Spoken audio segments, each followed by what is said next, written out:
윌리엄 어즈워드라고 하는 영국의 한 시인의 무지개라고 하는 한 시가 있습니다. 하늘의 무지개를 볼 때마다 내 가슴은 뛴다.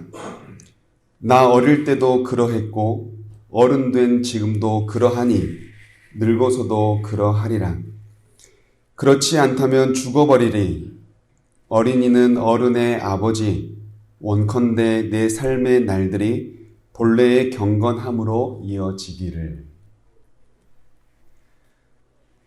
이 시에서 말하고자 하는 건 어린아이들은 비가 온 뒤에 하늘에 걸리는 무지개를 보고서도 마음이 뛴다고 말합니다. 그러면서 나이를 먹고 어른이 되어 백발이 되어서도 그러해야겠다라고 하는 이 시인의 마음이 담겨 있습니다. 어린이는 어른의 아버지라고 하는 이 역설적인 표현은 어른이지만 그래도 이러한 순수함에 있어서는 어린이에게 배울 것이 있다. 그래서 어린이는 어른의 아버지다라고 말합니다. 이와 비슷한 이야기가 오늘 본문에도 등장합니다. 사람들이 만져주실 것을 기대하고 어린아이를 예수님께로 데리고 옵니다. 그러자 제자들은 이 어린아이들을 무시하고 어린아이를 데리고 온 사람들을 꾸짖습니다. 이것을 지켜본 예수님께서는 도리어 사람들을 꾸짖은 제자들을 향해 꾸지람을 던지십니다. 그러시면서 이렇게 말씀하시죠. 하나님의 나라는 이런 어린아이와 같은 자들의 것이다.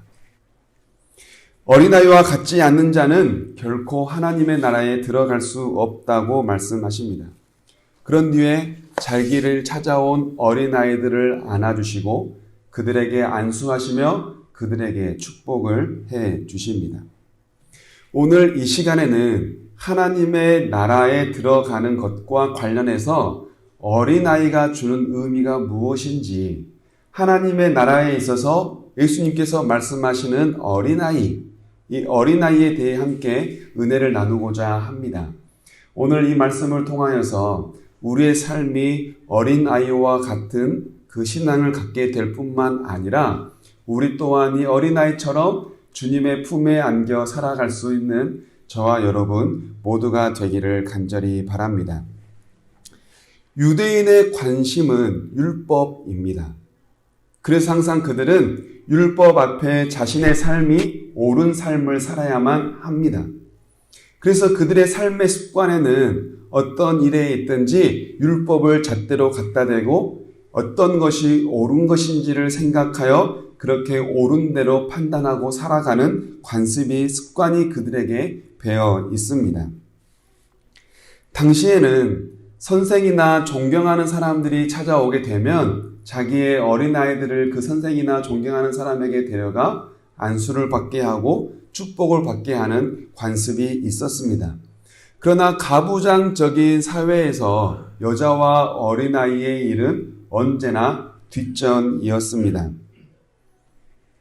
이런 상황에서 제자들이 지금 예수님 앞에 어린아이가 찾아왔다고 하는 건 옳지 않아 라고 판단을 합니다.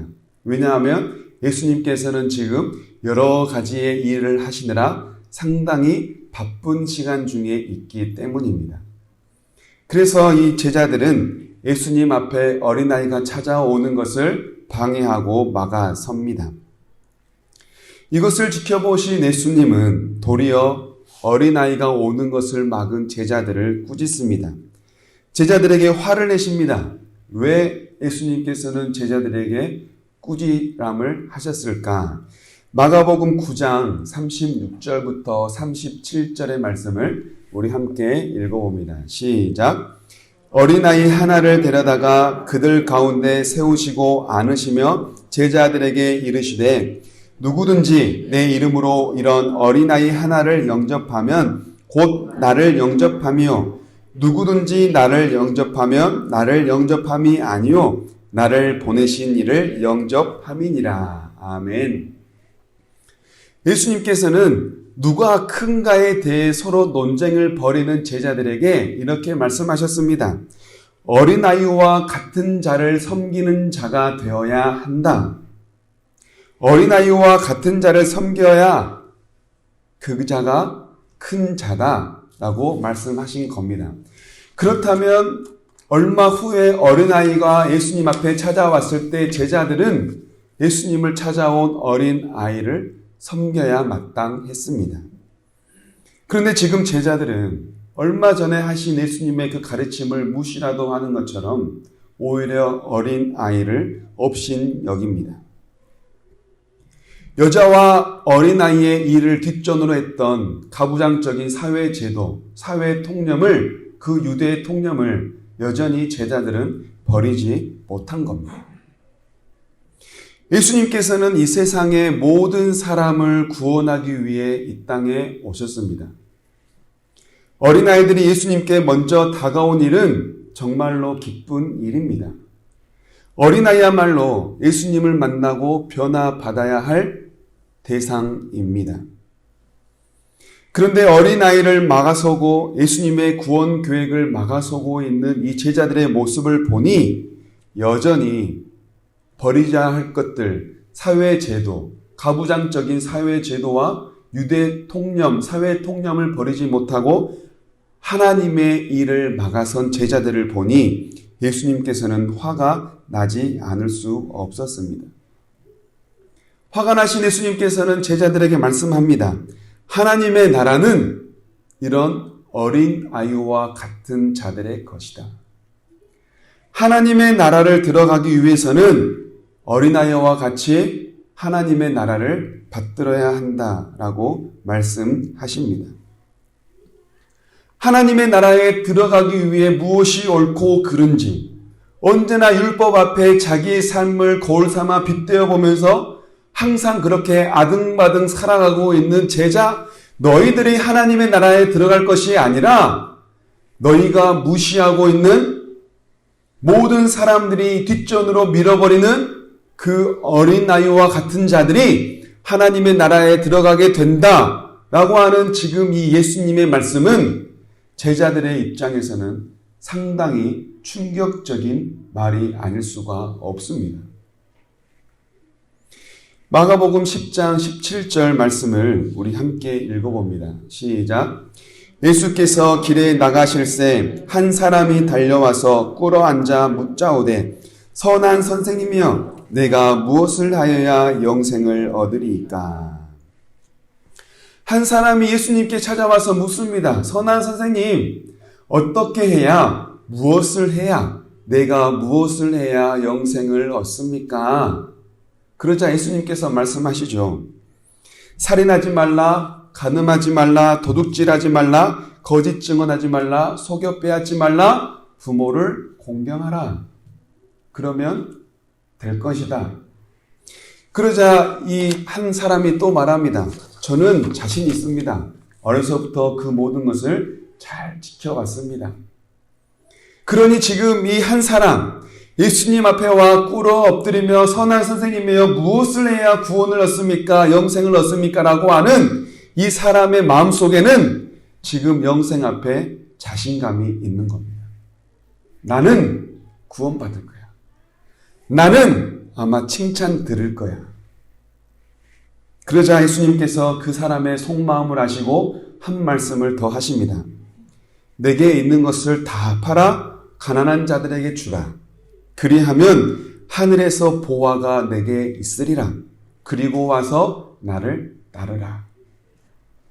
내가 가지고 있는 땅에 있는 그 모든 것을 팔아 가난한 자들에게 나누어 준다면 하늘에 있는 영생을 너에게 줄게. 그러자 자신감이 있어 예수님 앞에 찾아온 이 한 사람은 충격을 받고 슬픈 얼굴로 뒤돌아가고 맙니다. 율법에 자신을 비추어보며 언제나 옳은 사람을 살아야 했던 제자들의 모습, 그리고 율법을 잘 지켜오며 예수님을 찾아온 이 한 청년. 예수님께서는 지금 이들에게 무엇을 말씀하시는 겁니까? 하나님의 나라는 율법으로 들어가는 것이 아니다. 옳고 그름을 분별하는 똑똑함이 있어도 하나님의 나라를 들어가는 것이 아니다. 율법을 아무리 열심히 지켜도 하나님의 나라에 들어가는 것이 아니라고 말씀합니다. 그렇다면 예수님께서 말씀하시는 어린 아이와 같은 자라고 하는 것은 무엇을 의미합니까? 15절의 말씀, 오늘 본문 15절의 말씀을 다 함께 읽습니다. 시작. 진실로 너희에게 이르노니 누구든지 하나님의 나라를 어린아이와 같이 받들지 않는 자는 결단코 그곳에 들어가지 못하리라 하시고. 아멘. 어린아이와 같은 자는 하나님의 나라를 받드는 자, 하나님의 나라를 받드는 어린아이와 같은 자가 하나님의 나라에 들어갈 수 있다라고 말씀하십니다. 여기서 받든다라고 하는 말은 받아들인다라고 하는 우리말로 다시 한번 번역할 수 있습니다. 그리고 받아들인다라고 하는 건 수동적인 자세와 능동적인 자세 두 가지가 있을 수 있습니다. 어쩔 수 없이 받아들이는 경우, 또는 내가 자원하여 적극적으로 받아들이는 경우, 여기서 말씀하시는 어린아이가 받아들인다라고 하는 건 상당히 적극적인 자세로 하나님의 나라를 받아들이는 경우를 말합니다. 당시에는 선생이나 존경하는 사람이 마을에 찾아오게 되면 자기의 어린아이를 데려다가 축복받으며 안수받게 하는 것이 관습이었습니다.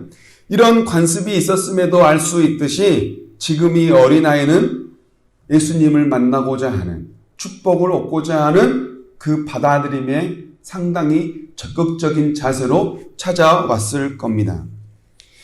오늘 본문의 13절에서도 이렇게 말하지 않아요? 예수께서 만져주심을 바라고. 지금 이 어린아이들은 예수님께서 만져주심을 바라는 적극적인 자세로 지금 예수님을 찾아온 겁니다. 이처럼 어린아이와 같이 하나님의 나라를 받아들여야 한다는 이 말은 어린아이와 같이 수용성이 좋아야 한다는 말입니다. 어린아이가 무지개를 보며 가슴이 뛰는 이유는 무지개로 보는 순수함이 있기 때문입니다. 무지개를 무지개로 보는 순수함이 있기 때문에 무지개의 아름다움을 받아들일 수 있는 겁니다. 나무를 보고 나무로 봐야 나무의 아름다움을 느낍니다. 그러나 나무를 하나의 목재로 본다면 나무의 아름다움을 느낄 수 없습니다. 마태복음 25장이죠. 우리가 지난주에 함께 나누었던 말씀입니다. 이 말씀에서 제가 설교단에 올라오기 전에 삭제한 한 대목이 있는데 오늘 본문과 상당히 잘 어울리는 것 같습니다. 주인이 종을 불러다가 한 종에게는 5달란트, 한 종에게는 2달란트, 한 종에게는 1달란트씩을 나눠줍니다. 그리고 5달란트, 2달란트 받은 종은 달란트를 받자마자 바로 가서 열심히 일합니다. 열심히 일한 결과 주인이 돌아와 칭찬을 하고 주인의 잔치에 참여할 수 있는 영광을 그들에게 선사합니다. 그런데 상상해봤습니다. 만약 2달란트 받은 종이 5달란트 받은 종보다 3달란트 적게 받았다 해가지고 불평했다면 이 2달란트 받은 종이 열심히 일했겠습니까? 1달란트 받은 종처럼 일하지 않았을 겁니다. 여기서 우리가 깨닫게 된 한 가지는 무엇이냐면 주인이 나에게 달란트를 줬을 때 있는 그대로 받아들이는 수용성입니다. 주인을 있는 그대로 신뢰하는 마음으로 나에게 2달란트를 줬으니 있는 그대로 의심 없이 받아들이는 마음, 순수하게 받아들이고 그대로 있는 그대로 받아들일 수 있는 이 수용성이 주인의 즐거움에 참여할 수 있는 영광을 얻게 한 겁니다. 어린아이와 같아야 한다는 또 다른 의미는 어린아이와 같이 의존성을 말합니다. 어린아이는 할 수 있는 것이 아무것도 없습니다. 부모님이 해줄 때까지 기다려야만 합니다. 어린아이가 할 수 있는 건 아버지를 부르고 아버지가 올 때까지 기다리는 것 뿐입니다. 심지어 어린아이는 착한 일도 못합니다. 어린아이는 율법이 뭔지 잘 모르기 때문에 율법을 지킬 수조차 없습니다. 이처럼 아버지를 의지할 수밖에 없는 절대 의존적인 이 어린아이들의 의존성, 마가복음 10장 46절에서 48절의 말씀을 우리 함께 읽어봅니다. 시작. 그들이 여리고에 이르렀더니 예수께서 제자들과 허다한 무리와 함께 여리고에서 나가실 때에 디모의 아들 맹인 거지 바디메오가 길가에 앉았다가 나사렛 예수시란 말을 듣고 소리질러 이르되 다윗의 자손이여 나를 불쌍히 여기소서 하거늘 많은 사람이 꾸짖어 잠잠하라 하되 그가 더욱 크게 소리질러 이르되 다윗의 자손이여 나를 불쌍히 여기소서 하는지라. 아멘. 바디메오라고 하는 맹인이 있습니다. 맹인이 있는데 거지입니다. 앞을 보지 못하는 거지가 할 수 있는 일이 뭘까요? 아마 육체적, 정신적 상태로 봤을 땐 어린 아이와 별 차이가 없을 수 있습니다. 아니요, 어린 아이보다 더 하지 못할 수도 있습니다. 아무것도 할 수 없는 이 맹인이고 거지였던 바디메오가 했던 게 뭡니까? 사람의 꾸짖음 속에서도 예수님의 이름을 큰 소리로 부른 겁니다. 사람들이 꾸짖으면 꾸짖을수록 내 목소리가 더 잘 들리기 위해 예수님의 이름을 더 큰 소리로 부른 겁니다. 예수님을 큰 소리로 부를 때마다 이 맹인에게 어떤 마음이 있었겠습니까? 예수님께서 내 음성을 듣고 나에게 오신다면 나의 병은 나아질 거야. 간절한 기대와 간절한 소망이 그 마음에 있었습니다. 예수님께서 이를 보시고 내 믿음이 너를 구원했다라고 칭찬하시며 그가 눈을 뜨고 그 뒤로 예수님을 따랐다라고 하는 말씀이 나옵니다. 맹인이었던 그리고 거지였던 이 바디메오가 했던 행위, 예수님께서는 그 행위를 보고 내 믿음이 너를 구원했다라고 말하는데 이 맹인이 했던 믿음의 행위가 뭡니까? 이에게 어떤 믿음이 있었습니까? 예수님의 이름을 큰 소리로 부른 것 말고 없습니다. 그리고 한 가지가 있다면 자기의 겉옷을 벗어던지고 예수님에게 달려간 것뿐입니다. 예수님께서 어린 아이와 같은 자라고 말씀하시는 건 적극적으로 하나님의 나라를 받아들이는 자, 절대적으로 하나님 없이는 살 수 없는 마음으로 하나님만 의존하며 살아가는 그 마음, 바로 이 두 가지의 마음이 어린아이와 같은 자라고 우리에게 말씀해 주십니다. 여러분, 우리는 어떻습니까? 하나님의 나라는 어떤 자들의 것이라고 우리는 생각합니까? 물론 우리는 믿음으로 하나님의 나라, 구원에 이르게 된다라고 잘 압니다. 그런데 문제는 그렇게 잘 알고 있는 사실을 우리 삶 가운데 얼마나 그렇게 행하며 살아가고 있느냐 하는 겁니다. 예수님께서 제자들을 꾸짖은 이유가 무엇일까요? 예수님께서 어린아이를 불러다가 안으시고 축복하시며 제자들을 혼내신 이유가 뭡니까? 제자들이 몰라서가 아닙니다. 얼마 전까지만 해도 어린아이를 섬겨야 한다라고 분명 가르쳐줬음에도 불구하고 그것을 행하지 않은 것처럼 아는 것을 행하지 않은 제자들의 모습을 보며 예수님은 꾸짖은 겁니다. 제자들은 사회적 기준과 가치를 쉽게 버리지 못했습니다. 자기의 판단과 기준을 쉽게 내려놓지 못했습니다. 그래서 다른 사람들과 똑같이 어린아이를 무시하고 예수님께 오는 그 아이들을 가로막았습니다. 우리가 버리지 못하는 사회적 통념, 우리가 버리지 못하는 구원이라고 하는 배움과 암, 우리가 버리지 못한 우리의 언행, 그것들이 혹시 우리가 하나님 앞에 나아가기에 나의 삶을, 나의 걸음을 가로막고 있지는 않습니까? 하나님께서 우리에게 원하시는 것은 제자들처럼 무엇이 옳고 그른지 판단하는 똑똑함이 아닙니다. 똑똑하지 않아도 어린아이와 같이 주님께서 만져주심을 바라고 간절한 마음으로 주님 앞에 나아가는 적극적인 마음. 아무것도 할 수 없는 연약한 모습이지만 주님 없이 살 수 없는 자로 주님만 절대적으로 의지하며 살아가는 삶, 주님께서 우리에게 그것을 원하십니다. 하나님의 나라는 우리가 무엇을 해서 얻을 수 있는 것이 아닙니다.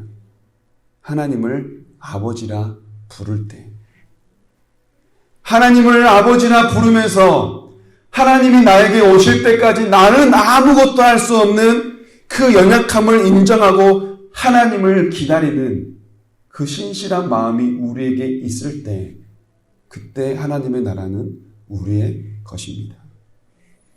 말씀을 맺으면서 오늘 본문 16절의 말씀을 함께 읽습니다. 시작. 그 어린아이들을 안고 그들 위에 안수하시고 축복하시니라. 아멘. 예수님께서 안고 있는 사람들이 누굽니까? 어린아이입니다. 무엇이 옳고 그른지 똑똑함을 자랑하는 제자들이 아닙니다. 그동안의 수많은 율법들을 잘 지켜왔던 한 청년의 부자가 아닙니다. 예수님의 품에 안겨있는 사람은 아무것도 할 수 없는 연약한 어린아이입니다. 우리도 이 어린아이와 같이 적극적인 마음, 순수한 마음, 그것을 바탕으로 하나님의 나라를 받아들이는 수용성 뿐만 아니라 아버지가 없으면 살 수 없이 아버지의 이름을 부를 수밖에 없는 그 연약함을 인정하고 매일같이 주님의 이름을 부르며 그 앞에 무릎 꿇는 마음, 그 어린아이와 같은 심정이 우리에게 있기를 간절히 원합니다. 그래야 예수님께서 품에 안겨 살아가는 어린아이와 같이 주님의 품 안에 안겨 살아가는 저와 여러분 모두가 되기를 간절히 바랍니다.